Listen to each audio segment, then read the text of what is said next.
Muito bem, pessoal, sejam bem-vindos a mais uma aula aqui no nosso canal Biologia Legal.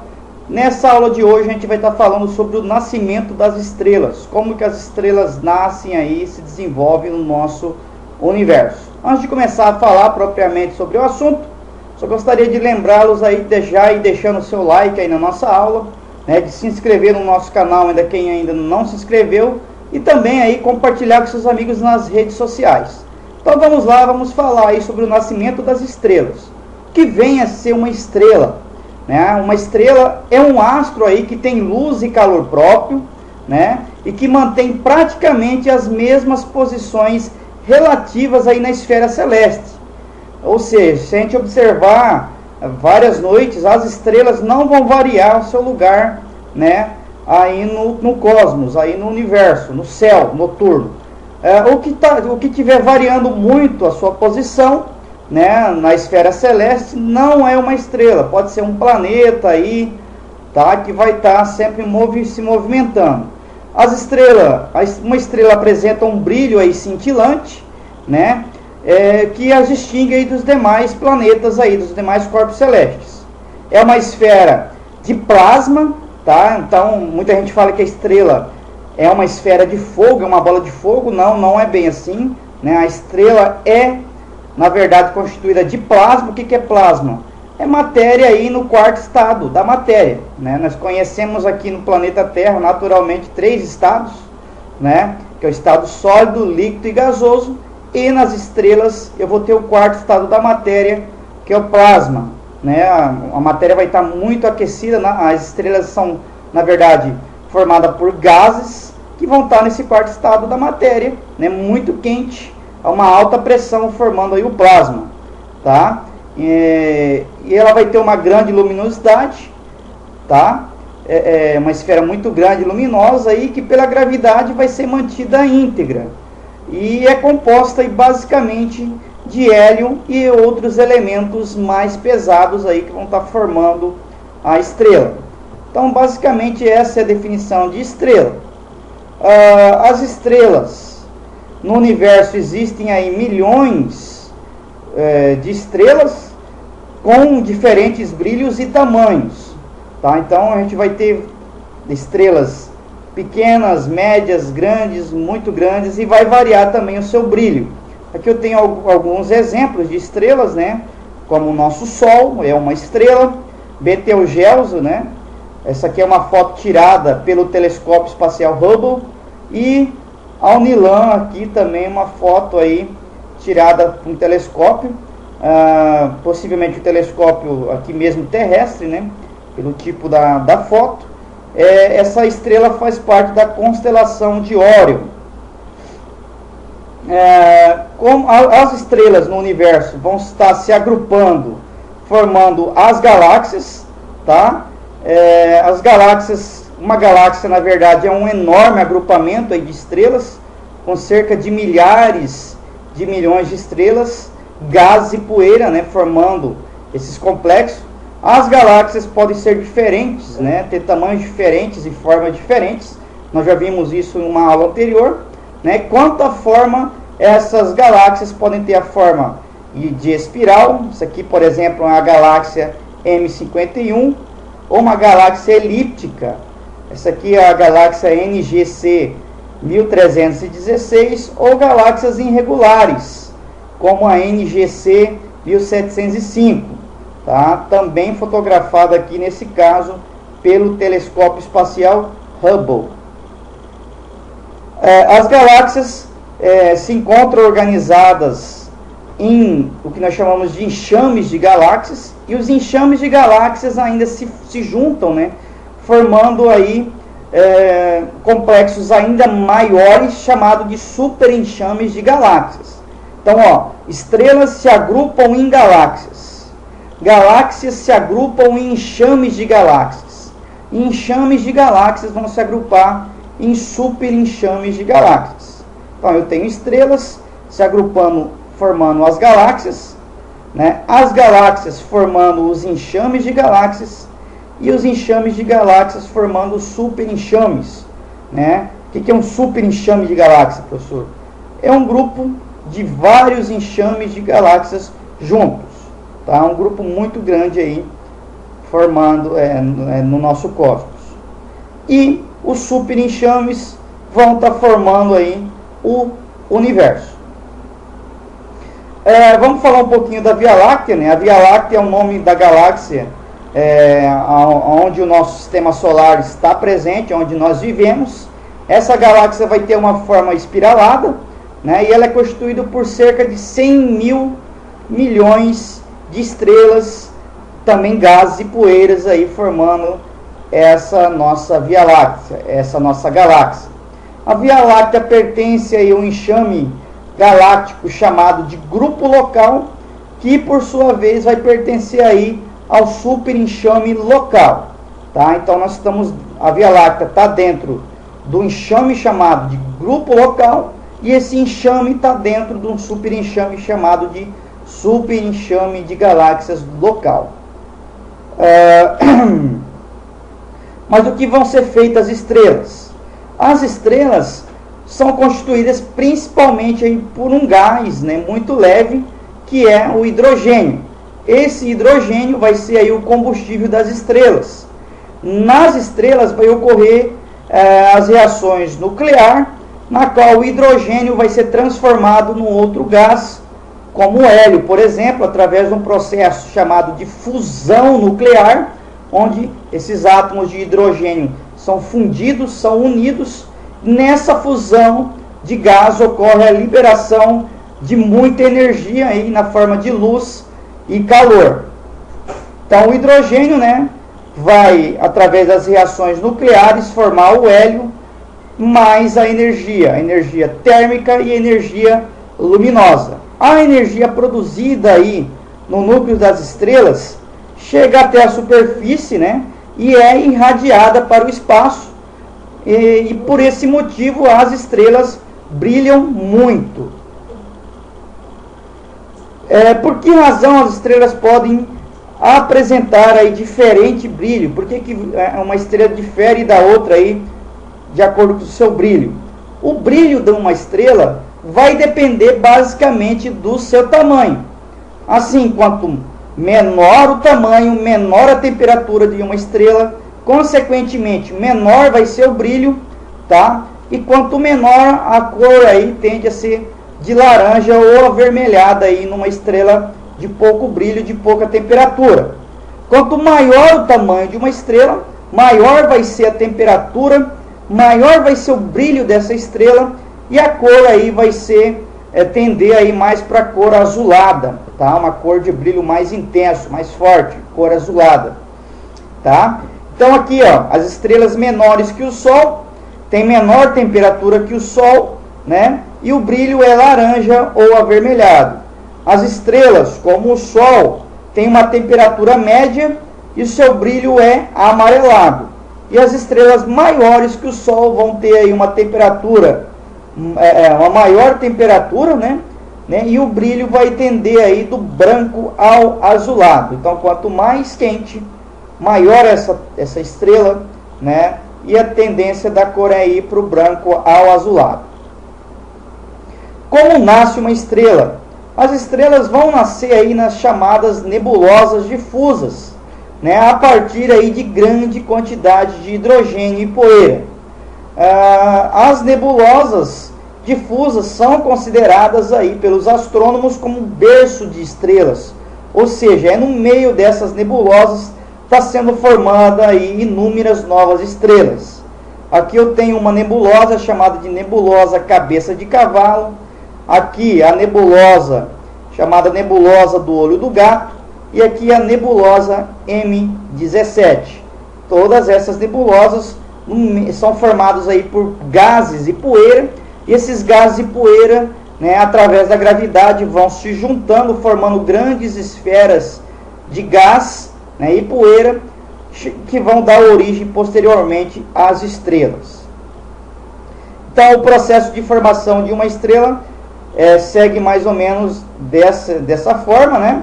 Então, ocorre quando uma nuvem escura de hidrogênio e poeira começa a se contrair. Essa contração ocorre graças à gravidade. Com essa contração, essa nuvem aí torna-se cada vez mais quente e origina aí as reações nucleares, né? A fusão nuclear aí dos átomos desses gases, fazendo aí libertar uma grande quantidade de energia. Forma-se assim então uma densa bola, né, rodopiando aí, no qual vai nascer uma estrela. A matéria do disco que envolve esta bola, né, pode se condensar aí, originando planetas, tal como aconteceu com o nosso sistema solar aí no passado, né, formou no meio, formou a estrela e o resto de matéria que sobrou nas laterais, né, na periferia do sistema, formou os planetas aí que estão girando em torno do Sol. Planetas, meteoros, asteroides, cometas, tá? Tudo são restos aí do processo de formação aí do Sol, né, da nossa estrela. O que será que acontece aí com uma estrela quando acaba o seu combustível, o hidrogênio? Quando isso acontece, nós falamos que a estrela morre.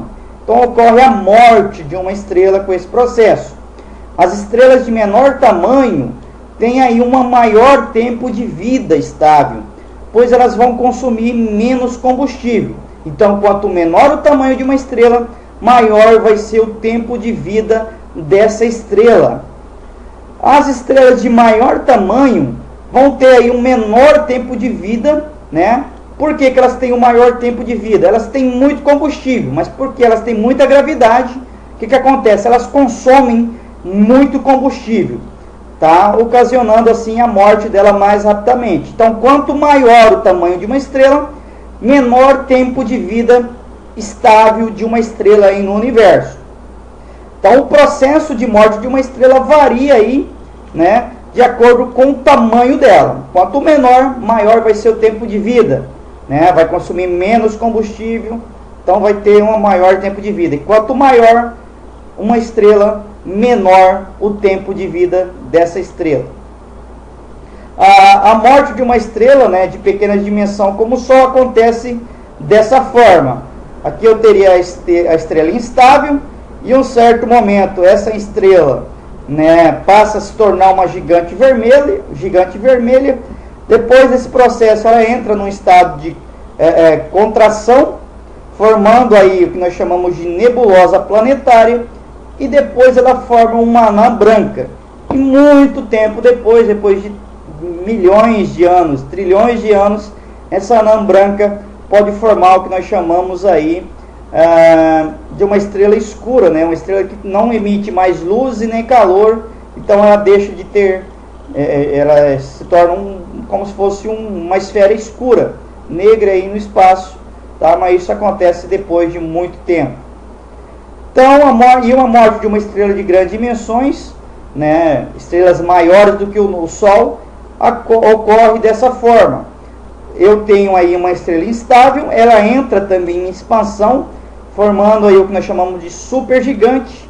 Depois ela entra numa contração, formando uma supernova.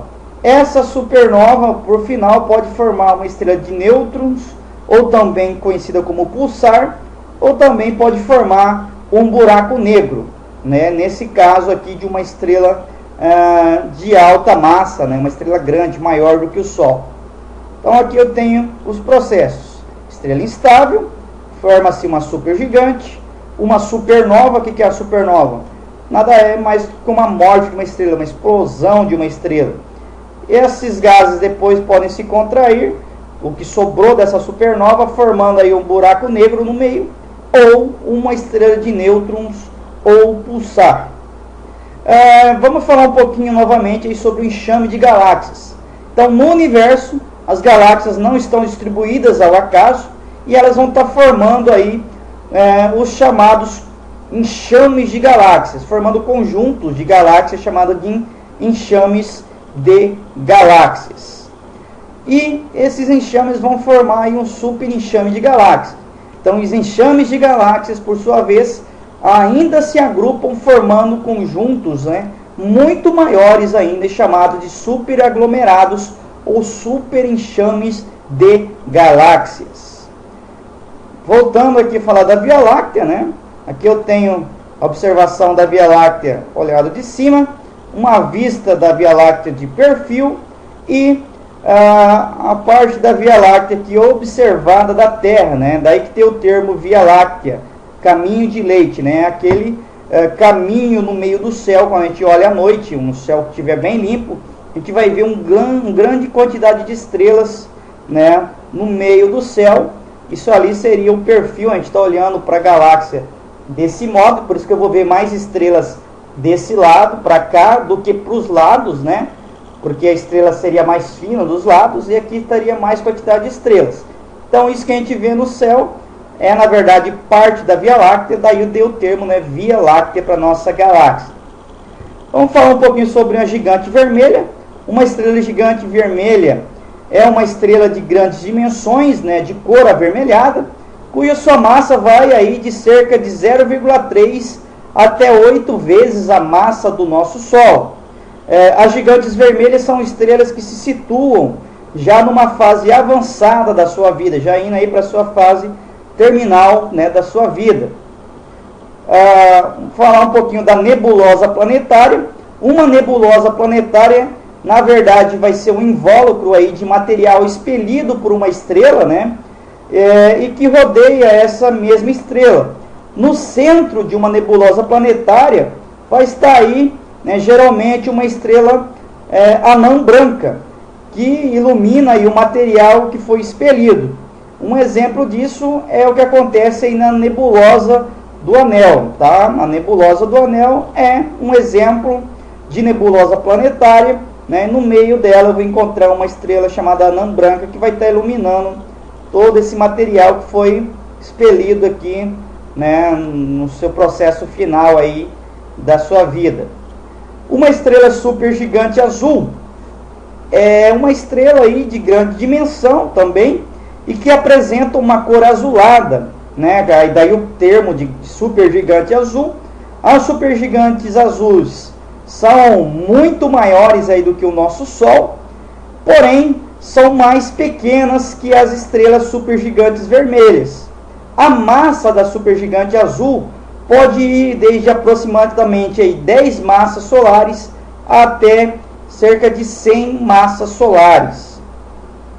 Uma supernova nada mais é do que uma explosão de uma estrela, né? É um evento astronômico aí que vai ocorrer durante os estágios finais da evolução de algumas estrelas supermassivas, né? Que é caracterizada aí por uma explosão muito brilhante por um curto espaço de tempo. Isso pode causar um efeito similar ao surgimento de uma estrela nova, antes dela desaparecer lentamente aí ao longo de várias semanas ou vários meses. Muitas vezes é possível observar uma supernova, né, aqui no céu mesmo. A gente pode observar isso, a morte dessa estrela. Então vai aumentar o brilho e durante semanas ou alguns meses esse brilho vai diminuindo, né? Então isso é uma supernova, é a morte de uma estrela. Aqui mais um exemplo de supernova, de explosão estelar, mais um exemplo de supernova. E aqui é uma pulsar, né, ou uma estrela de nêutrons. E o buraco negro. O buraco negro trata-se aí de certas regiões aí no nosso espaço, onde a gravidade, né, puxa aí de uma forma muito grande tudo que tem ao seu redor. E essa gravidade é tão grande que nem mesmo a luz consegue escapar dessa gravidade aí, desse buraco negro. Por isso aí você não consegue enxergar nenhum deles, né? Pois eles são invisíveis, né? Porque a luz não é refletida, não é emitida, é apenas absorvida.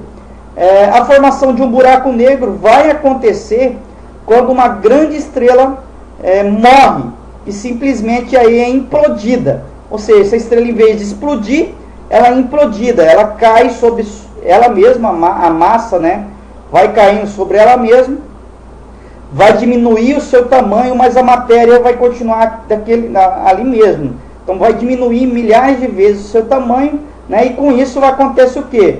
Isso acontece, vai fazendo com que a densidade aí desse ponto se torne aí infinitamente grande, né, com um acúmulo de massa aí em um único ponto. E com o tempo começa a puxar tudo que está ao seu redor para dentro dele, né? Isso pode levar aí ao aumento desse buraco negro. Aqui eu tenho um buraco negro, né? Nesse lado aqui, que está sugando parte da matéria aqui de uma estrela, está sugando, né, toda a matéria da estrela para dentro dele. Com o tempo essa estrela vai desaparecer e vai ficar somente esse buraco negro aqui, que sugou, roubou toda a massa dessa estrela. Aqui um outro buraco negro. A localização da nossa Via Láctea, né, no sistema solar, ela vai estar dentro do grupo local, né, um grupo de galáxias. E aqui eu vou ter a Via Láctea em um dos braços, né, bem para fora, já entre a periferia e o centro da galáxia. Em um dos braços eu vou encontrar o sistema solar. Então essa foi a nossa aula aí sobre vida e morte das estrelas. Espero que vocês tenham gostado, né? Não esqueça de deixar seu like, de compartilhar com seus amigos. Um forte abraço e até a nossa próxima aula.